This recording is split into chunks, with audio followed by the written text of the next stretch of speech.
আসসালামু আলাইকুম রহমতুল্লাহি ওবরাকাতু।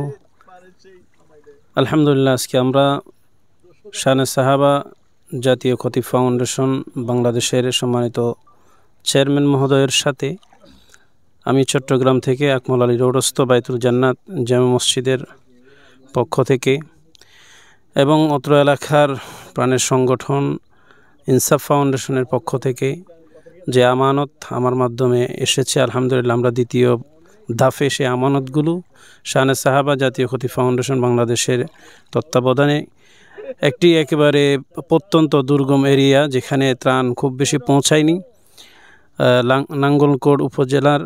নাঙ্গলকোট জেলার সাতবাড়িয়া তপবন গ্রামে এখন আমরা যাচ্ছি। আলহামদুলিল্লাহ আমাদের চেয়ারম্যান মহোদয় আছেন, আমাদের স্বেচ্ছাসেবী ভাইয়েরা আছেন, আমাদের দায়িত্বশীলরা আছেন শানে সাহাবার। তো আপনারা দোয়া করবেন যারা আমাদের সাথে ছিলেন এতদিন, সামনের মানবিক কার্যক্রমগুলোতে ইনশাআল্লাহ আপনারা অংশগ্রহণ করবেন।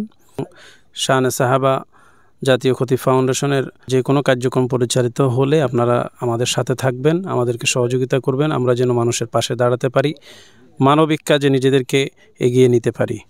আসসালামু আলাইকুম রহমতুল্লাহ।